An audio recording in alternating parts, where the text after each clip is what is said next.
So we're going to get back into the book of Exodus. We're going to go through the plagues now. We had Moses' early life. He's about 80 years old. He's now to go confront Pharaoh. Remember, he was just given these instructions in the first several chapters of Exodus. We've seen his early life, all the formation, and then all the instructions that God gave him to go and confront Pharaoh, to go get the elders on his side, and then take this to Pharaoh. We don't get the sense that God told him about the plagues and all of the process that was going to need to happen as he confronted Pharaoh. But this is really part of his calling and what he needs to do with God. And so as we jump in, there's going to be specifically 9 plagues we're going to go over here. There's 10 in all, but we're going to split those up because the 10th plague is kind of, there's a long story with that and a lot that goes on. So here we're going to be mostly looking at these first 9 plagues, what happened, how this interaction works. If you remember in the last one, we were really talking about the interaction between God and Moses, because there was this expansive conversation at the burning bush between the two of them, and then there was other pieces of confirmation as he went along in this journey. And so again, he's just entered Egypt with his wife and their 2 sons. His brother has met him on the way, and his brother's 83 and Moses is 80, and they are going to go confront Pharaoh and start to be the deliverers of the people. Obviously, God's the one enacting all of this, but Moses is the prophet, and Aaron's going to be his spokesman or his mouthpiece because Moses doesn't want to speak. And we will see kind of that dynamic go back and forth through each of the plagues, which one of them speaks and how they kind of interact with that. So we're looking specifically at the plagues here. This is going to cover, in this whole lesson over 2 hours, it's going to be Exodus 5 to 15 we're going to look at. But first here, we're going to hit the plagues, which is in Exodus 5 through 10, the first 9 plagues, by the way. So the 10th plague takes up several chapters, so that's why we're going to leave that till next time, the next hour. So the problem that we're going to have is that Pharaoh has all these slaves, and he doesn't want to let them go. He doesn't want to let them even go to go worship, and that's going to be the first proposal, is just let us go worship for a few days, have a festival out in the wilderness, do sacrifices away from Egypt, away from everything going on here. And that would have been somewhat normal for that kind of cultures to have festivals to gods. But these were slaves, and they didn't want to lose them in any way. And so that's where we'll see. And then after they escape, in the second hour of this set, there'll be the escape and crossing of the Red Sea, right? The picture behind me is going to keep reminding us of God's amazing deliverance through this whole thing, that they're going to walk on dry ground through 2 walls of water and be able to get away from the pursuing army. That's not this time. Let's get first into how they get freed from Egypt, which is through the set of plagues. So the plagues are supposed to be God showing his power over all the gods of Egypt. Egypt had a lot of gods. It wasn't like they had a few specific gods. They had ones for almost everything, and some of them are overlapping over different areas. They have fertility gods, they have water gods, the Nile has a particular god over it. According to them, this is the way their whole society worships, and it's laid out. You can go and look in the history. This is, the time of the pyramids and the pharaohs, and there's all of this, and it's very pagan. They don't know the one true God. The question that usually comes up, were the plagues a confrontation with specific gods of Egypt? The answer is possibly. Was it 10 gods that God was going against, the last one being Pharaoh himself because he thought he was the son of the gods? Possibly, but in many of the plagues, it's hard to have a one-to-one correlation with a specific god. In most cases, a particular plague is going to actually confront anywhere up to 3 to 5 gods. And so in general, yes, God is covering his basis of defeating a lot of different types of gods. But specifically, it's hard to say, oh, God was specifically going against just this one god in this plague. It probably was a number of their gods. Again, they had more than 10 gods. So, kind of had to double up here on plagues and which gods are being confronted. So the point is that God is going to defeat all of their gods, not just 10 of them. And that's necessary to point out. I will put in a bit of a chart and things that I found in the notes, and we can kind of go through a little bit of that, of which gods might be confronted. Again, anytime a society has all these gods, they're not worshiping the one true God. And so again, it just says in Exodus 12:12, God makes it very clear that that's what he's doing. I will bring judgment on all the gods of Egypt. So he is saying, he's not saying I'm picking 10 out. He's saying all of them. Like this is final, total, and complete. I'm showing enough might, wonder, and spectacularness. And so Moses' father-in-law says in Exodus 18:8 that Yahweh is greater than all other gods. So the family that Moses had been in knew the one true God, and they had been serving the real God. And so as Moses is going to confront this, he's not conflicted. He has not been. He knows of all the gods of Egypt. He was raised in that Pharaoh's household, but he doesn't serve them. And again, we're going to see in Numbers even the claim that Yahweh had brought judgment on all their gods. So this is just keep saying that all the gods are being judged, not just a couple of them. And again, many of the gods and goddesses had multiple functions or responsibilities, making it difficult to know which of the deities are being attacked by a given sign. So even the gods themselves, there could be a couple of things that comes against them. These are judgments. These plagues are not just signs. They're signs unto judgment, right? So it's a sign if there's a rainbow in the sky, or that was for Noah between him and God, or the bush that is burning, that isn't burning up, that's a sign. But when it starts to be the frogs overtaking your land or boils on people's bodies, those are signs of judgment because they're causing a negative harm in them. And so, a rainbow in the sky doesn't cause any negative harm, so it's not a judgment. So I want to make that clear too, that when they talk about the signs and the mighty deliverance that God's doing here, these aren't just signs to catch people's attention. These are signs unto like a destructive or judgmental nature to try to get people to turn their hearts to God. And you're going to actually see that it works. God is doing something. He's showing himself. He's giving, in quite a few of these cases, he's giving warning to the people. You'll see that. And that's what judgments are supposed to do. The threat of judgment, we see this even with like Nineveh. Jonah goes there and gives them a threat of judgment. They repent in sackcloth and ashes, and God relents. And so just because there's a threat of a judgment doesn't mean that it is going to be enacted. If the people repent and change and start worshiping the one true God, they could have given up all these other gods after the first plague, and this could have ended, right?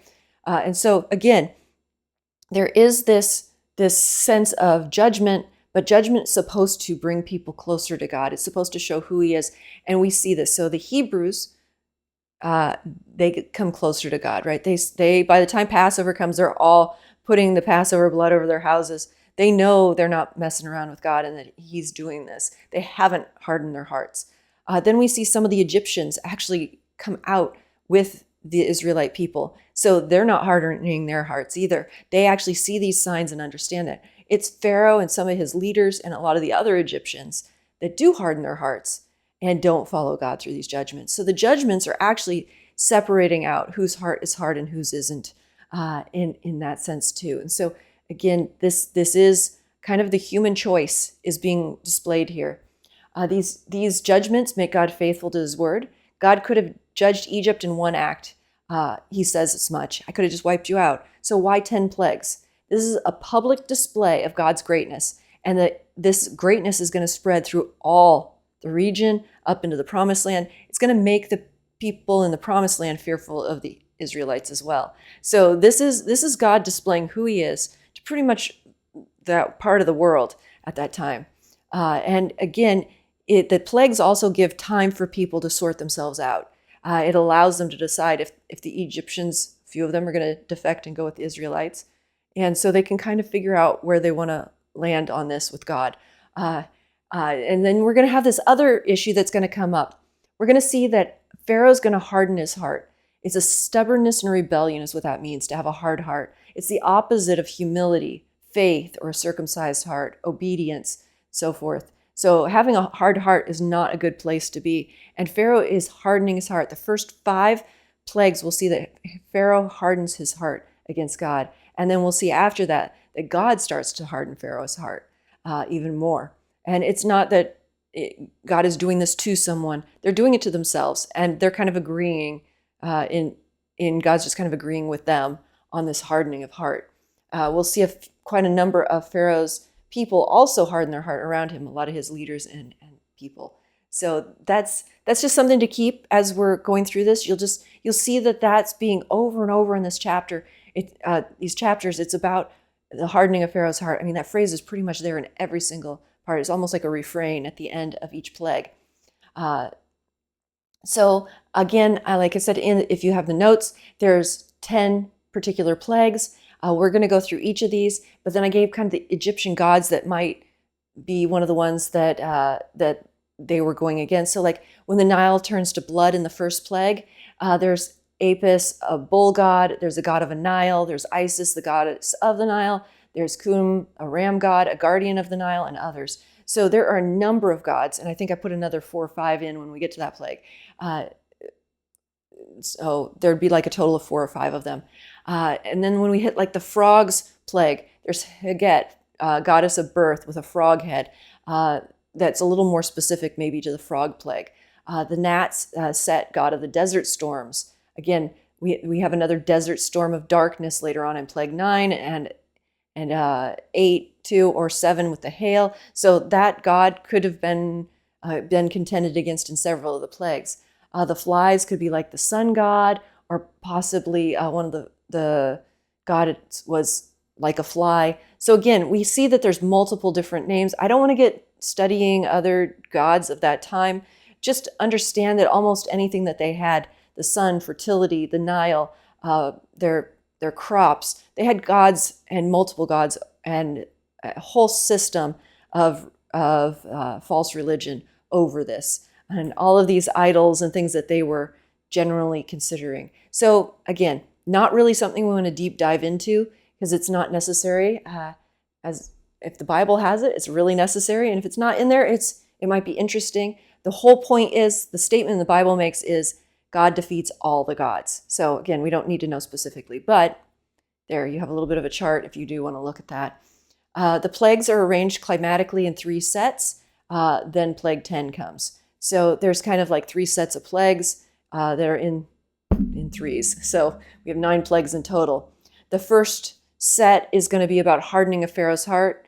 There's going to be 3 plagues, and then the hardening of Pharaoh's heart again. And so again, we're going to kind of see this go in this cycle of how hard his heart is out of these. So we start with like Aaron has a staff and strikes the water. The wizards do the same. Aaron's staff stretched out. The wizards do the same. Aaron's staff stretched out, and the wizards are unable.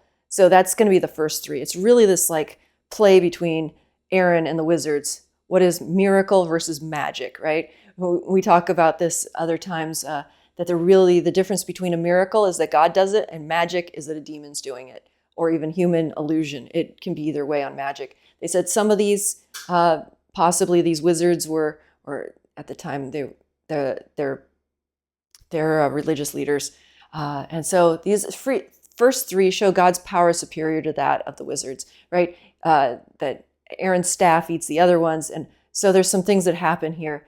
The second set is plagues over Egypt, not Goshen, plagues over Egypt, not the Israelites, and they threw in the dust in the air, and even the wizards couldn't attend. It's really showing the separation here of God can put a plague just on the people group he wants, and he can kind of really separate out who's getting hit with this. Moses is able to stand, and the wizards aren't able to attend even. So again, there's this separation we're seeing.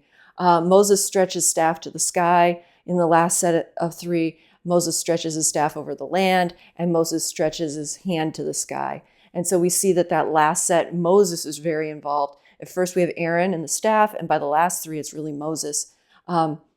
It's not the staff with power, because by the 9th plague, Moses is raising his hand, not even the staff. So it's not like some magic staff, right? That's kind of the point. We don't want particular items to be carrying the power of God.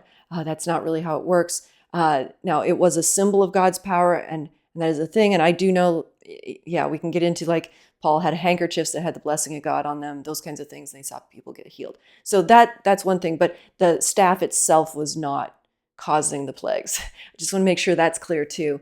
But God was using a very ordinary thing to do miracles with Moses and Aaron here. Again, there's going to be a morning warning for some of these plagues, and there's going to be regular warnings, just like a day wait, and then some of the plagues are going to come with no warning. And so that kind of, through those sets of 3, that's kind of the buildup. They might get a warning that day. Oh, the plague will be the next day. And then at the end, they're not going to get a warning on those last plagues in that set. So again, you'll see the chart in your notes. And again, these things are interesting just to see some of the similarities and what's kind of going on. I like how in the middle set of plagues is showing the difference that God can put the plague just on one part of the land and one people group, and the other one can remain completely unaffected, which is quite strange when you're having a regional plague, right? So they're having locusts or something get blown in, and they just happen not to get, cause trouble in one area. It seems like Pharaoh confesses after plagues 8 and 9, but he doesn't repent. And we're going to make that distinction too. Repentance means to actually follow through on the actions you say. A lot of this is Pharaoh putting on a show. He doesn't actually follow through on anything he ever says. Pharaoh hardens his heart 6 times. The Egyptians are begging for him to stop this war with God, but he continues remaining hardened.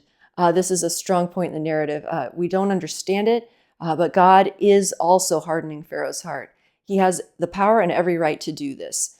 God, at the outset, he had planned to harden Pharaoh's heart and kill his firstborn. That was said at the very beginning. So this whole set of stuff in between, it kind of is catching Moses off guard a little bit, right? You get this sense that maybe he thought they'd just go in and this would be a quick and easy, God versus Egypt showdown. But it ends up being very long, and even the last 3 or 4 plagues I was looking at, it said those were probably over 8 weeks. And so this went on for months. This wasn't just a short, wrap it up thing. And there was a lot of time for the Egyptians to respond. And so no one let the Israelites go. That's quite clear. They actually God had to deliver them. And that's going to really stand out. They needed a deliverer. And so again, we'll see later that as much as Pharaoh had a hard heart, the Israelites are going to come out and they're going to have a stiff neck. So you see these very metaphors and similes, right, to these things of hard hearts, stiff necks. And so we're going to see this, that there's going to be issues even with the people that have seen all of these miracles. Okay, so let's jump into Exodus 5. I'm not going to read every bit of Exodus 5 to 10. I just can't. There will be excerpts and then we'll talk through them. So basically we start off with Moses and Aaron. They're going to go approach Pharaoh. He says, "Who is the Lord that I should obey his voice and let Israel go?" So immediately Pharaoh goes, "I don't know this God and I don't want to do this." He literally in the next sentence, he says, "I do not know the Lord, and moreover, I will not let Israel go." But Moses is, saying, we need to go on a 3-day journey into the wilderness to sacrifice to the Lord our God, lest he falls upon us with pestilence or the sword. So at first Moses says that God's going to give them the judgments of pestilence, not just the Egyptians. He lumps them all together. And so the request wasn't for complete freedom. It wasn't even for the freeing of the slaves, right? I said that could have been $500 million, $750 million worth of slaves here, but just for a sojourn and a feast to worship God. Again, a festival isn't completely out of the ordinary in this time. You have different holidays. In our day and age, we have Thanksgiving and Christmas and all these different things that we do to celebrate Easter, even within the Christian calendar. And so having those things, and we'll find out very shortly after this that there's going to be feasts set aside that required sojourns with them. Once the Israelites do get their own space and time, there's 3 sojourn feasts that are going to be set out for them, plus 4 other feasts throughout the year. So this is not an unusual request. The issue is that Pharaoh is so insecure already about an uprising of the Israelites or anything going on, or them running away. So again, Pharaoh is very adamant that he does not know this God. This is not his God or any of the gods in his group. And they would have understood that the gods were over a particular land or region. So who are these Israelites who don't even have their own land to have their own God, right? So they should have been using one of the other gods of the land they were in. And so they weren't. They were praying to, obviously, the one true God who supersedes all lands. And that was kind of foreign to the concept of most of the ancient Near East at that time. They would have had gods over particular nations. So as God comes in and says this, he's going to be taking on all the gods of that nation for this people group. Again, the request and the consequences are clearly spelled out. So this is going to come with pestilence or sword if they don't worship, and this isn't going to be good for anybody, right? So then we're going to have Moses and Pharaoh continue to discuss this. And so instead, Pharaoh says, well, I don't really care. I've heard a lot of summaries about these people. You guys are lazy. And so you'll see that word come up a couple of times in this chapter. Pharaoh already believed the slaves to be lazy and idle. And why was Moses encouraging them to this laziness and festivals, right? So he has been hearing from his taskmasters that they can't get the quotas out of them and all of this, and that they're lazy. And so he basically just says, I want my taskmasters and foremen to make the people also gather straw. They obviously have too much time on their hands if they think they can go on a vacation. And so he calls them idle. And so he says, from now on, you have to go throughout the land and get your own straw to build these bricks and all the buildings that I'm requiring you guys to build. So Pharaoh was not happy with the people at this point. He believed the slaves were lazy. He also thought they were too numerous. So if their God punished them with plagues, all the better. He'd been trying to kill their male children, or one of his ancestors had been trying to kill all the male children anyway to get the population size down.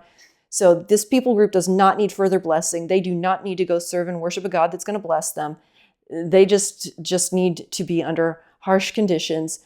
And so the people now have to go find straw. And this is going to be very difficult. And then the Israelite foremen, some of the leaders, are starting to get beaten because they're not keeping up the quotas. They can't produce what they need to. So the Egyptians start to impose even heavier punishment, probably on their labor leaders, which is the exact set of elders that Moses was just told to go get on his side and take to Pharaoh with him, are now the ones that are going to be culpable for this and the ones that are going to be being beaten. So this is not good. So the Hebrews are going to turn on him. And by verse 20 in Exodus 5, the Israelite leaders met Moses and Aaron, and when they came out, and they said, the Lord look on you and judge, because you have made us stink in the sight of Pharaoh and his servants, and have put a sword in their hands to kill us. That's verse 21. And so they are mad. They're like, what have you just done? Like, we were better off before you showed up. This is the second time, Moses, you've done this. Like, you killed somebody before, and now you're stirring things up here. It made their lives harder. This wasn't in the plan that God gave Moses, right? He didn't share this detail. You're going to go to Pharaoh, and things are going to get really bad. Like, they're already bad. They're already enslaved and being beaten, and now they're going to have their workload increased, and they're going to get beaten even more. And not only just the people, but the leaders. And so Moses may have understood that Pharaoh would be hard to confront, but he may not have realized that this process, the Israelites would also suffer so badly and be affected, and also not like him and turn on him. So now Moses is a man that is not wanted anywhere. Again, the Egyptians don't want him, and the Hebrews don't want him. So he's going to continue to follow the Lord anyway. And I don't know, sometimes the people you're trying to help are the first people to bite you. And it's not going the easiest direction at first, right? We see this a lot of times, especially, I think, even in our ministry and church context. You go to help somebody out, and it gets messier before it gets better, right? There's a whole lot that has to come to the surface and get exposed.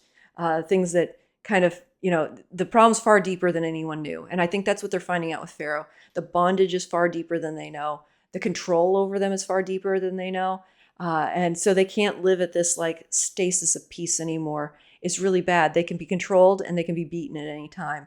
And so again, we just see this and we do see this sometimes, I'm just saying, as we're helping people sometimes, we find out how much bondage they really are in, how much they're being tormented and things like that as we go. And as you start pushing into that, things get worse sometimes.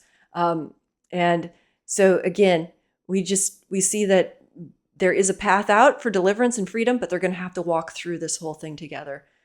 So then Moses turned to the Lord and said, "Oh Lord, why have you done this evil to this people?" So I love that Moses' first thing is just to go back to God. He's like, I didn't do this. I didn't want to come here. I think I said no, I did it anyway because it's God. But, he's like, I didn't think this was a good plan in the first place. It didn't sound like it was going to work. So he goes straight back to God and is like, what's going on? Like, this wasn't even in the playbook that you gave me. Like, I thought I had some clear direction here. You sometimes get that, right? You get this really clear picture. I need to go do this new thing or go to this city or do this stuff. And you start into it and you find out, wait a second, like God called me to this, but there's like 10 obstacles in the way. And I didn't know about any of those. And it's going to be a whole like year-long process to step into this or to do this. And I didn't, sometimes we work with a government or cities and things to get things zoned or land or whatever it might be. And like you go through this whole process, you didn't know. Like you're just thinking, oh, God told me to do this. It's going to be so nice and easy. And a year later, we're still doing paperwork and working with people and trying to get things to move forward, right? And that's kind of what we have here is like Moses is like, I didn't know there was process with this. So he says, why did you ever send me? For since I've come to Pharaoh to speak in your name, he has done evil to this people and you have not delivered your people at all. So he goes, the signs that you gave me, I was supposed to just walk in, throw the rod on the ground, turns to snake, hand and cloak, comes out white, put it in healed. We're supposed to have this very nice, dramatic show, and he's supposed to go, yay. The Pharaoh's supposed to go, yay, and release all the people. And Moses isn't wrong. That's kind of the way it's sounded. And I'm just talking through this a little bit because sometimes I think we get this picture in our head with a prophetic word or a direction from God or whatever it might be. And sometimes not all the pieces are there. And there might be some highs that we don't know about. And there's also some lows we probably don't know about. So Moses takes the problem back to God and he wants to talk through the details. Moses pretty much returns to his original objections. This is going to be a slow and painful process. So in Exodus 6, God answers him back. So now Moses is definitely functioning as a prophet. He has access to speak to God conversationally. When Moses has a problem, God speaks, right? Like this is God's problem, and he's going to talk about it with Moses. It's not like this one time he had this experience with the burning bush and now he's on his own. That's not how it works at all. When he enters into this ministry with God, they're going to do it together. And Moses is showing exactly his reliance and dependence is pretty much what God needed, right? Moses didn't have a particular skill set or anything. All we know is that he was going to be willing to worship God and he was going to be able to come back into conversation. And so the Lord said to Moses, now you shall see what I will do with Pharaoh, for with a strong hand he will send them out, and with the strong hand he will drive them out of this land. So God spoke to Moses and said, I'm the Lord. I appeared to Abraham, established a covenant with them and this land, and I'm going to send you into a promised land, right? So this is all being reaffirmed. He says, God says, I've heard the groanings of the people whom the Egyptians hold as slaves, and I've remembered my covenant. He's like saying, Moses, don't worry about this. I know it's really bad right now, but just hang on. A few more months, and this is all going to get worked through. And of course, we're going to see that this is not good all the way to the end. They're being pursued at the end of the story by the Egyptian army to be killed yet again. And so over the months, this death threat does not end until they are all the way through the Red Sea crossing. And so this is going to go on for months. So God is again answering with his character and nature. He will act. He has seen. He's not telling Moses all the steps. He's not saying there's going to be 10 plagues. There isn't a full drawn out like specifics. That's not really what Moses needs to hear. Moses needs to hear that God sees and understands what's going on, and that's enough. And then the plan is really going to be on God, right? We said there are 3 questions you can ask. Who am I? Who is God? And what's the plan? And the plan is probably the thing that God is the least concerned about in this, to tell Moses. You don't need to know all the details. We have all the details up front. I already told you which 10 plagues are coming, but Moses didn't know that. This is going to be an awe and a wonder all around. And so therefore, he says, I'm the Lord, I'll bring you out. So this next section in Exodus 6 through 8 is really important because there's 7 promises in this verse.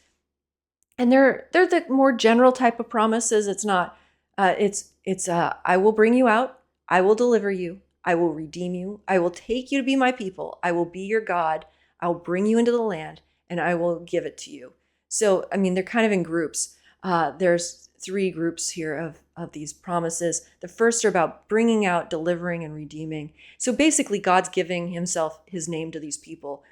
He's going to be their redeemer. He's going to be their deliverer. He's going to be the one that brings them out. And we see that. That's the character and nature of God. So he's not saying how. He's not saying when. He's just saying, I'm going to do this. I'm going to take care of it. And it's going to be done by his mighty works. The plagues are going to be judgments for crimes, and the wonders are going to build faith. So again, these are plagues that are both signs and wonders and judgments.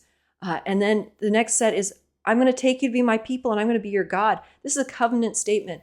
This is 2/3 of his full promise. The full promise, I will be your God, you shall be my people, and I will dwell in your midst. It's used 50 times in the Old and New Testament. It's always about being with his people, how he makes them his. In the New Testament, we call it the adoption of his children. And then the next part of this is, and then there's kind of this bit at the end, and it says, the last two promises are, I'll bring you to the land and I'll give it to you. So these are land promises, and those are more specific, that they're going to be moving into that promised land. And we all know where that is because Jacob and Abraham and Isaac have all been there and kind of staked that out already.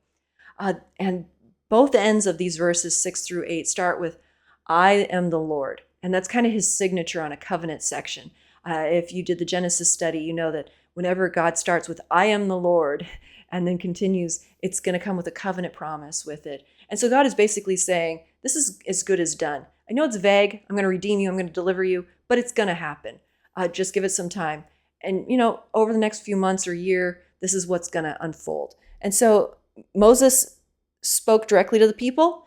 Moses took this to heart, it seems, but they didn't listen because of their broken spirit and harsh slavery is what verse 9 says. And I want to kind of stop here for a second and just talk about this. They had a broken spirit and harsh slavery that they've been living under. They've been under this for generations, and it's actually created mindsets in them of powerlessness, of probably unworthiness. They really hadn't been treated right as a people.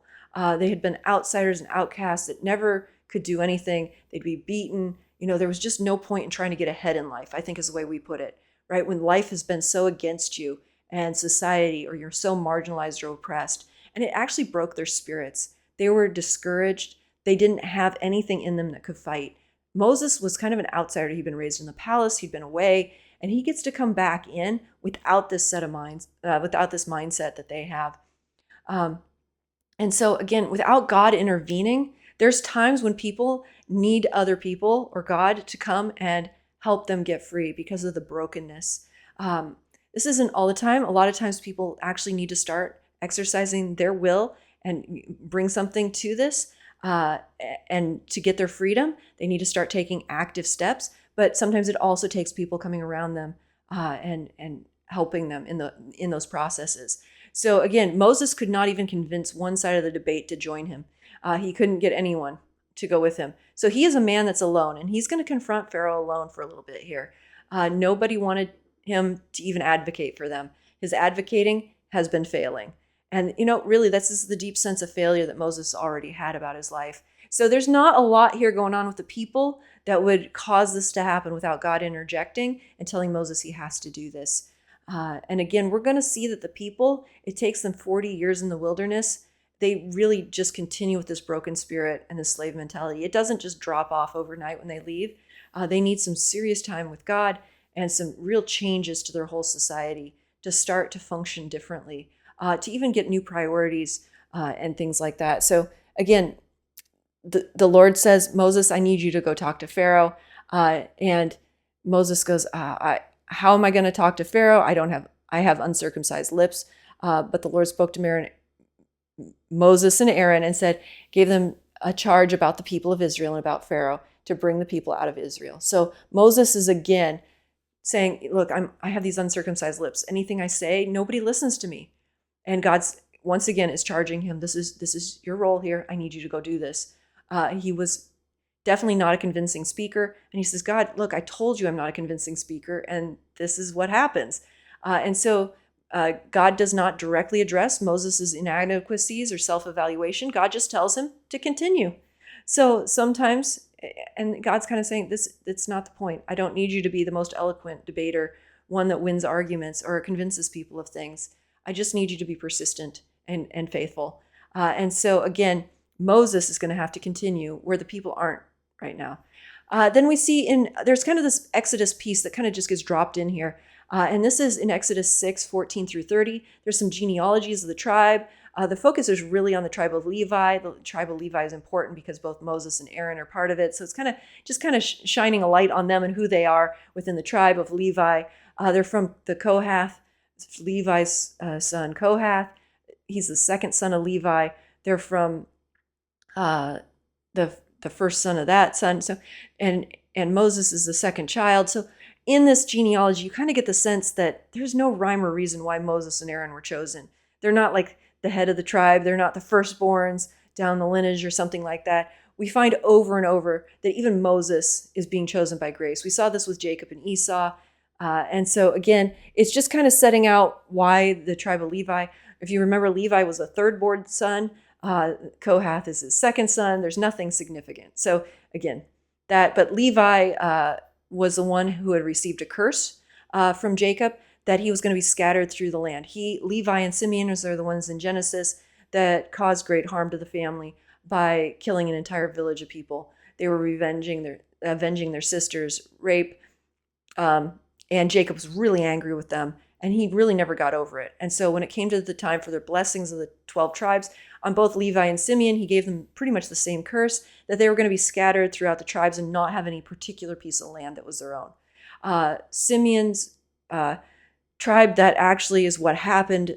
Actually, Levi and Simeon both, they don't end up with land pieces in that. Levi turns that curse, though, into a blessing by becoming the priesthood that's scattered throughout the land. So while the Levites don't get a portion of land, they get to be the priesthood. And so even though that was supposed to be a curse from Jacob, it becomes kind of a blessing to the tribes to have Levi do that. Now, Simeon did not follow God, and that tribe didn't follow God in the same way that Levi did. And so their curse stays as a curse of just that spread outness. So again, that's just something to follow through, that Levi we're going to see kind of pick up here throughout the book of Exodus in kind of their status through the other tribes. And from where you would think that they ended in Genesis with that blessing kind of being more of a curse of things. So again, that was a little bit of an aside. But then we're going to jump into Exodus 7, 8, 9, and 10 in these last 20 minutes or so, and just really look at these plagues now. So again, we're finally there. I like to always stop and have these look at the conversations between Moses and God, because I think that is really where we're going to learn about leadership. We're going to learn about character. We're going to learn about how God and people interact. But it is also interesting to see what's going to happen here. So the Lord said to Moses, and this is in Exodus 7:1, "See, I've made you like God to Pharaoh, and your brother Aaron shall be your prophet. You shall speak as I command you," right? But I will harden Pharaoh's heart through multiple signs and wonders in the land of Egypt. Pharaoh will not listen to you. Then I will lay my hand on Egypt and bring my host, my people, the children of Israel, out of the land by great acts of judgment. The Egyptians shall know that I am the Lord when I stretch out my hand against Egypt and bring out the people of Israel from among them. Moses and Aaron did so. They did just as the Lord commanded them. Now Moses was 80 and Aaron was 83 when they spoke to Pharaoh. So now it's just Moses and Aaron. And God has told them to do this. And you just heard, they're going to do it. They're going to follow through on it. It's going to be a months-long process. You got to think that they want the fast track. God, can't we just do a whole bunch of signs and wonders and plagues up front and just be done with this? And God's like, let's do this. And I'm gonna take care of it. Just be my spokesman. That's all I need you to do. I just need you to be my mouthpiece here on earth, in front of everybody. So the whole point of these is, and God repeats this, that I am the Lord. The Egyptians and the Israelites and all the surrounding nations were going to know that God is God. He says this, and it's repeated in Exodus 7:5, 8:10, 8:9-14, and Exodus 14:4. So throughout Exodus, we're going to see that this is kind of the thing, that God is saying, I am the Lord.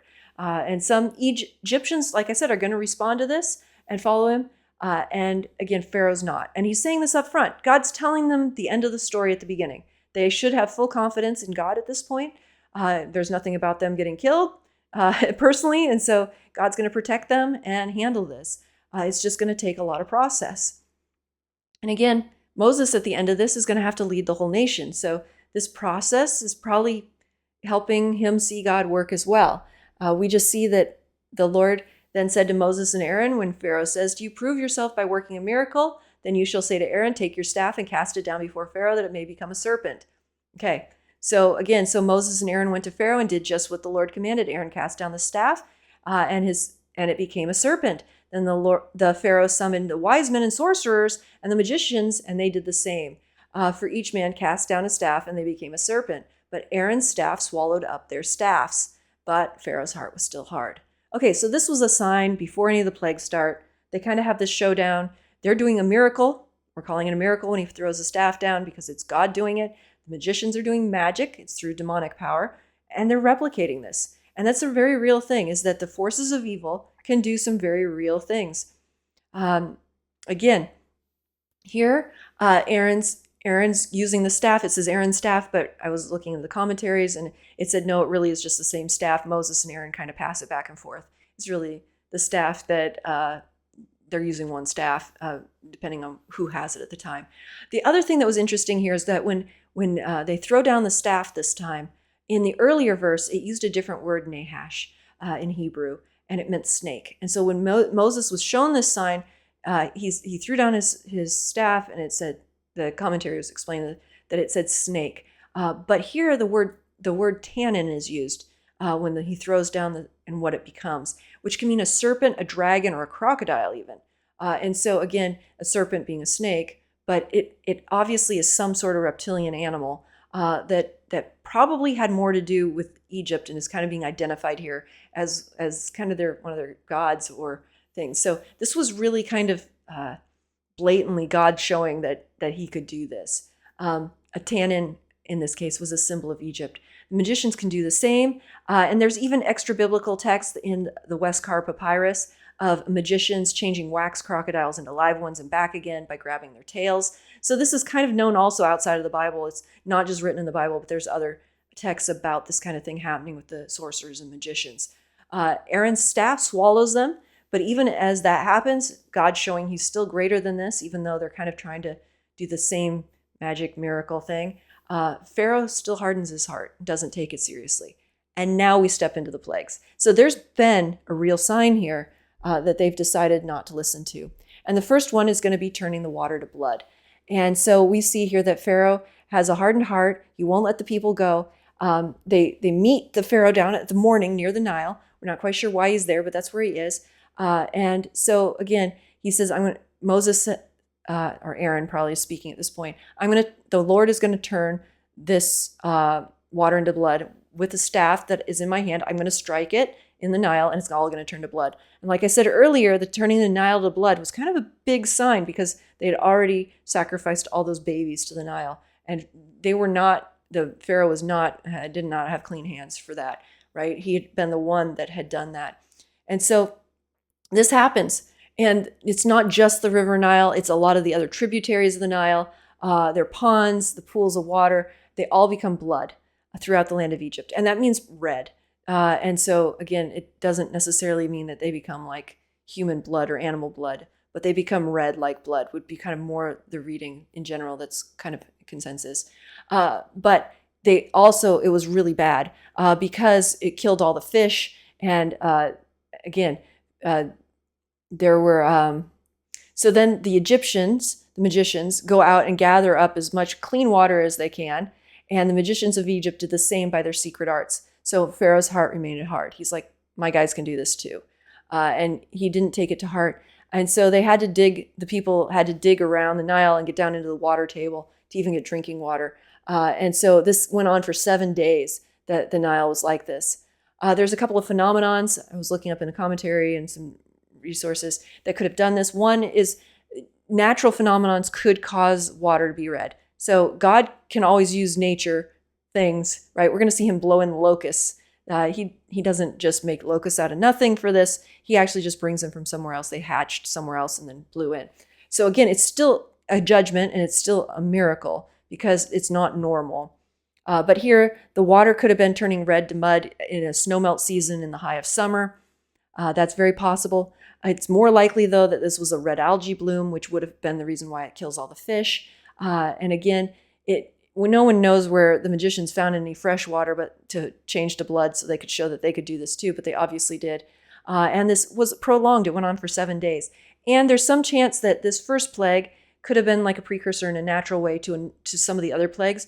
We'll kind of get into that a little bit. But again, that's not really the point of this, is to try to figure out how these naturally could have occurred. The point is that these were too big to just be just natural things. Some of the plagues we'll be talking about a hailstorm that's never happened before in Egypt, right? And so these are notable things. Turning everything to blood isn't terribly normal at all, right? So not just the Nile, but all its tributaries and everything. So then we get into Exodus 8, and we come into the second plague. So first plague, no change with Pharaoh. He just has a harder heart. So that is a change, I guess, but in the wrong direction. So again, God says he's going to plague all your country with frogs. The Nile's going to swarm with frogs, and they're going to come up in your houses and bedrooms. And so Aaron stretches his hand over the water, and the frogs come out and cover the land of Egypt. Again, there's no staff involved in this one. But the magicians and the sorcerers did the same by their secret arts and made frogs come up on the land of Egypt. So then they pleaded with the Lord, please take these frogs away from me, and I'll let the people go sacrifice. So this is, again, Pharaoh's going to make a false promise here. And so then Moses and Aaron go out and cried to the Lord about the frogs, and he agreed that he had agreed with Pharaoh. So again, Moses presents Pharaoh's case before God. God agrees. God knows that Pharaoh's not going to follow through on this, but he allows it to happen. And the Lord did according to the word of Moses. So basically, God's allowing Pharaoh to lie to him, right? He's not going to follow through. He's trying to deceive Moses and God. Oh, yeah, get rid of the frogs and then I'll let you go. But Pharaoh saw that there was a respite and he hardened his heart and would not listen to them. So they are not yet asking even for full freedom. They're still just asking for a few festival days to go sacrifice. The plague is not just a sign. It has an element of judgment. And again, we're going to see that the frogs, as they're going to die in the houses, the courtyards, and the fields. This is very strange. Frogs don't just come out of a Nile River where there's good food source and come and die. Now, again, there may have been red algae, so that may have set off something where there wasn't enough food in the river, so they're trying to find somewhere else, or fresh water. Again, it's not completely clear. There could have been some issues there. Again, the frogs also could have been toxic from eating a bunch of fish with red algae or something. Again, a lot of times with an algae bloom, it'll actually move up the food chain as it goes. But suddenly, out of nowhere, all these frogs just die. And they said that they gathered them together in heaps and the land stank. Okay, so that's pretty gross. I think even the end of this plague is almost as bad, right, as having frogs throughout your house. Now you have stinky frogs that are dead everywhere. Okay, so again, there could have been some physical causes to this. I don't want to get into that, but the whole point is that God is saying this is going to happen, and like the next day, all the frogs come up on land, or right when Aaron puts his hand over the water. So this is an immediate thing that's happening. So even if it has some natural means to it, it is obviously God making that happen at this time and place for his purpose. So God knows Pharaoh will not hold his part of the deal with Moses, and he still has all the frogs die. So we move into the third plague of gnats. Again, gnats are not a good thing. The magicians try this time by their secret arts to produce gnats, and they can't. And so this is the last we're going to see of the magicians trying. We're only going to see them with that they can't come later because of boils. So again, the magicians are really out now. And they also claim that the magicians say this is the finger of God doing this. We can't do it. So now they're telling Pharaoh, look, there's something really going on here. This isn't just some sort of science or, what we would consider just natural occurrences. This isn't, him being able to do this through like these evil powers or anything. He really has something going here.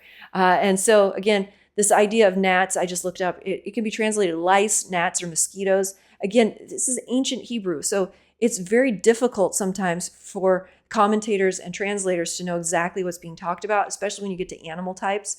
But here, it's some sort of lice, gnats, or mosquitoes. So these could have been biting insects. It would have been absolutely miserable. I don't know if you've ever gone out in a swarm of mosquitoes. I remember one night we were planting some plants and came in and we had like 14 or 15 mosquito bites on us. We'd been out there and we'd just seen them land on us as we were out there at dusk. We had no idea we had that many mosquitoes around our house. And it was just a bad week for mosquitoes. And so again, like just having that happen that one time, you're just like, oh, can you imagine if they were everywhere and they were having a huge outbreak? So this time Aaron has used his staff. The magicians have failed. And God is really showing that he's bigger than magic. Okay. So this is not comfortable. And again, Pharaoh's heart was hardened. It doesn't say that the gnats all died or anything. We just get the sense that that's what happened. And so then we move on to talk about the fourth plague of flies. Now, flies are a problem. I know we think of like house flies, but these were probably biting flies. So you've got to think also, if you've ever been around livestock, biting flies cause infection, they cause sores and all kinds of problems. And so again, flies are going to cause major issues, not just small issues. They call it illness and those kinds of things. These aren't like, oh, there's just flies in my house. So again, God is this time is going to set apart Goshen. The area that the Israelites live in aren't going to have the flies, only the Egyptians. There's going to be division between my people and your people. And tomorrow this sign's going to happen. So God gives them a whole day warning. Like, this is what's going to happen. You're going to know I'm God. Again, that's his whole point. Again, they say, let us go sacrifice to our God. This stuff will stop. And Pharaoh goes, no. And Moses is saying, we just need 3 days. And so finally, after these flies come, Pharaoh again says, I'm going to let you go sacrifice in the wilderness. Just don't go very far. So we start to see what the issue is here. Pharaoh wants control over them. And so again, plead for me. I'm going to agree to whatever you want to agree to, then ask you to go plead to your God. You're going to plead to your God, and then I'm going to take it back, right? Same cycle. And so the Lord did as Moses asked and removed the swarms of flies from Pharaoh, from his servants, and from his people. Not one remained. Okay, so that's partly the miracle here, right? All the frogs die. All the flies die suddenly. Like, it's just like you don't need to wait a month for an exterminator or something. I don't know if you've ever been in a situation, but usually it takes weeks for something to kind of resolve once you get like a bad infestation or something. Again, that's not what's going on here. The plague was announced. It's going to come in the future. It does. Plagues 4, 5, 6, 8, and 10 all have advance warning. So again, they could have been doing something about this. The flies were not going to be in the Goshen area. There was really a distinction between the lands. Again, like I said, the Egyptians would have looked like, why do the Israelites, they don't even own the land of Egypt. They're just here as slaves. Their God shouldn't be defending them here, and especially the territory of Goshen, which is Egyptian territory, right? So who is this God up there who is doing this to us in this part of Egypt? And a God shouldn't have been able to go across national lines and go cause trouble in someone else's area, especially where the Pharaoh was in that part of Egypt. So that's just in their mindset, which is completely wrong when it comes to God. He's God of everything. Okay, the biting flies could transmit things like skin anthrax, which would affect both humans and livestock. You see plague 6 for some of the skin diseases and things that happen. Plagues 4, 5, 7, 9, and 10, there's no distinction between the Israelites and the Egyptians. There is a distinction. We'll see that specifically called out. So God is definitely showing his power to be able to put a plague on one group of people and not the other. That's why there's so much miraculous sign in this kind of plague. And Pharaoh, again, doesn't follow through. And we see God's power being extensive, that no flies remained. So then we're going to get in the 5th plague. The livestock are going to die. So the Lord will fall with a very severe plague on your livestock that are in the field: horses, donkeys, camels, herds, and flocks. Again, the Goshen isn't going to get hit, just Egypt, and only the animals in the field. We'll find out later that there's another plague that hits the other livestock that are still alive. So the Egyptians said it's the finger of God that brought in the plague, but Moses says here it's the hand of God. So Moses is definitely attributing this to God and to his strong power. Not all the livestock are going to be lost, as there will be future plagues that affect livestock, but they had advance warning this time. If they brought their livestock in from the field, they probably were going to be saved. And so there's some speculation here. This is just speculation that maybe this was due to still the heaps of dead frogs or problems with, we just had flies in the fields. Like, maybe there's something going on that's going to make the livestock sick and die out in these fields.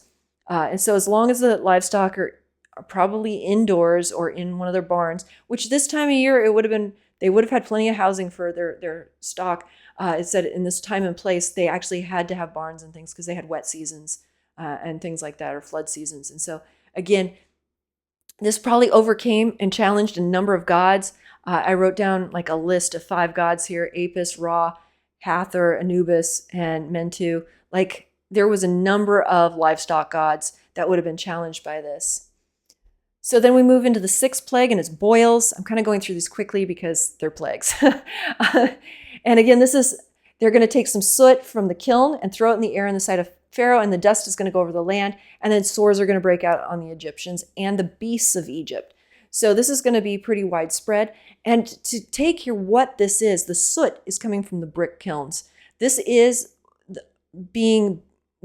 being made by the slaves. This was a sign of their slavery, the darkness, the soot, and the problems. The boils and sores can be a number of diseases. It could have been smallpox, a Nile blister, scarlet fever, skin anthrax, inflammation, or blain with malignant ulcers. There's a number of things. Skin anthrax is very plausible since it's mentioned in Deuteronomy 28:35.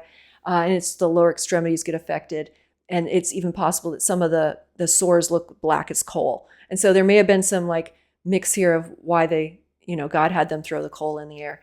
The first 5 plagues, Pharaoh's hardened his own heart, but this is the 6th plague, and this is where God starts to say he's hardening Pharaoh's heart. Again, all this happens. The boils come on the magicians even, and this is a terrible plague. Right now it's actually affecting their body. And sometimes people will relent differently when the plague hits them. And so, they don't. And so we see this. Again, some of the Egyptians at this point probably are catching on, the pre-warning and taking precautions to keep their livestock indoors or to do something different if they can. This 7th plague for sure with the hail, he says, for this time I'll send all my plagues on you yourself and on your servants and your people, that you may know there is none like me in all the earth. But for this purpose I've raised you up to show you my power, so that my name may be proclaimed in the earth. So God had raised Pharaoh up to have a hardened heart so he could show his power and pour out these plagues and judgments. He says, you are still exalting yourself against my people and will not let them go. So he's basically saying, I'm their God, not you, Pharaoh. And so God has just laid some things out before he dumps this plague, before he brings this judgment down. And he does this a couple of times in the 7th and 8th plague. There's kind of these preamble of, I am God and you are defying me. Don't keep doing this. So he gives a warning at this time tomorrow. There's going to be a heavy hailstorm. So, get your livestock and all you have in from the fields to safe shelter. And so Moses warns them. He tells them, he gives them instructions. This is up to them. Now, they're not going to lose anything. Like some of the earlier plagues, the flies and frogs, that's annoying. But there was no way to really protect against that. But there wasn't loss of life or things at that point. Now there is. And loss of livestock's a big deal. He's like, you won't lose anything if you believe God. And so some of the Egyptians were responsive, and obviously the Israelites as well. But this isn't going to fall on the Israelites. This is one of the plagues that doesn't come on their area. It says it broke every tree in the field and every plant. Only in the land of Goshen, where the people of Israel were was there no hail. It came with a full lightning storm. It talks about the electricity, fire flashing in the sky.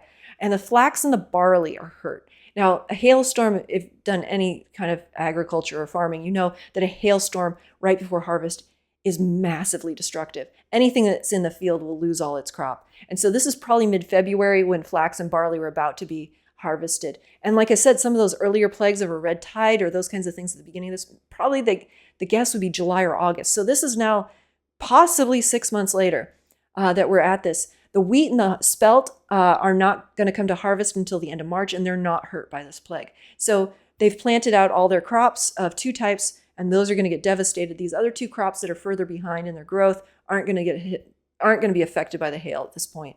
And so again, there's warnings about this. And so anyone could be spared from this one. They just had to stay away from the hail. Anybody outdoors or in the fields is going to get hit with these huge hail balls. And so again, this is very unusual. The Delta region only gets about 10 inches of rain, and Upper Egypt only gets 1 inch per year, is what I was looking at. And these huge storms were never forecasted. This was unmistakably different and definitely a miracle, completely out of the normal. And especially having Goshen spared while it only came on Egypt. Moses stretches forth the staff, and his shyness seems to be gone. He now is going to be kind of the mouthpiece for the next few plagues. And so again, we see in the 8th plague, so when this is over, the hail has been incredibly destructive. Now, again, there's going to be another chance, right? God didn't knock out all the crops at once, just 2 of them.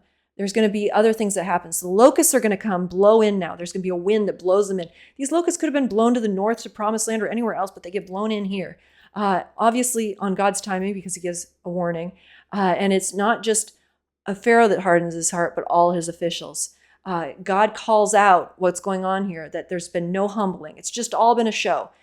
Pharaoh's like, I'm going to do this. I'm sorry, or whatever it is, but he's just putting on a show. And it's been working, he thinks, which it hasn't been because he keeps getting more plagues. But the plagues will stop, and then another one will come. And so these locusts are going to come and eat everything that's left, just everything. It's going to decimate Egypt. It's going to set it back probably decades worth of finances. And so not only is he going to lose all this slave labor, but they've also lost their ability to grow crops. When you have crops in the field about to be harvested, and all 4 of their major crop types are being devastated here at this point in time, this is a huge hit on the on the economy. They probably had maybe some corn or some other things that weren't, but this is a huge issue for them economically, especially trees. Those don't come back very quickly, and they were destroyed in the hail. And so again, we just see this devastating thing come on the whole land.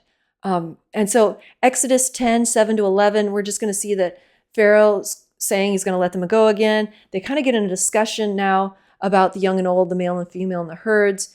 And Pharaoh is saying, no, only the males can go. So at first they have this conversation about who gets to go. Moses is like, everybody's going. It's a festival. And we need our animals so we can sacrifice them.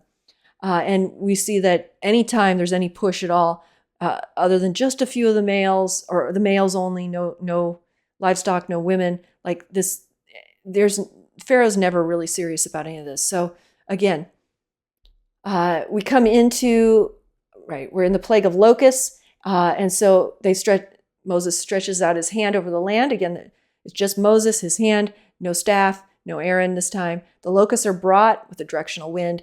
And again, Pharaoh goes back on his word. And then the 9th plague is about to happen. It's darkness. Again, darkness, most likely. Moses stretches out his hand towards the heavens, and there's darkness over the whole land.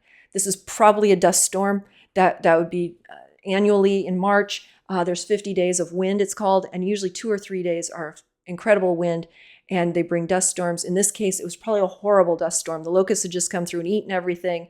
The ground would have a lot of erosion and everything going on just because of all these previous plagues. And this would have been absolutely devastating. They would have had 2 or 3 days of utter darkness in this dust storm. It would have been just a terrible place to be. Again, there's some hills before the area that Israel lived in, and the plague didn't affect them. And so, again, there's natural pieces that could have been playing into this, but it is showing that God was doing this. To have those 10 plagues that directed at one little area of a country, not the whole country, or that one, the larger part of the country, and then not have that one little area ever affected is unusual. It's improbable. And so these things are definitely signs, and the people understand that. The majority of the people do. Pharaoh and some of his people and officials and some of the Egyptians don't, but a lot of the people do understand, the ones that don't have hard hearts. So again, there's this talk about who can go. This time it's like, well, the people can go, but the herds can't out to worship. And again, they argue over this, and this is kind of coming to the end. This is the end of the 9th plague, and basically, Pharaoh just tells Moses, get away from me. I don't want to see you anymore. Thinking that all this is going to stop if Moses just stops showing up in his court. And that's not true either. So again, this is kind of where it's going to close. We have God right now. Pharaoh still thinks he's in control. As long as he can just get rid of this troubler, Moses, everything will be good. But he's not in control. And that's the thing that's going to come out as we see the last plague. There's going to be finally a breaking of what happens here. And so We've gone through these plagues. They've kind of shifted. Now we've seen that what's going on in everyone's hearts is pretty exposed. We're not hearing anything about what's going on with the people in their back-breaking labor. You've got to think some of it is very difficult to even try to do any labor with 3 days of darkness or the things that are going on. Obviously not in their area, but the rest of it. So the Egyptians probably didn't have as much ability to be oppressive with all the turmoil going on in their own land area. But so again, we see that God has shown his mighty power over all the gods. It's not just 10 selected gods, it's all of them. He's been absolutely, he could have done this, like he said, with one plague, and he's chosen to spread it out. So there's mercy and time for the people to repent and choose sides of who they're going to follow. And that's really what's going on here. It's a sifting event. It's been given time. It's been given a lot of these great wonders and signs. And the people of Israel will always point back to this as God delivered them by his hand, and it was done through miracles, signs, and wonders. So that's where we're going to leave, and we'll pick up next time with the 10th plague.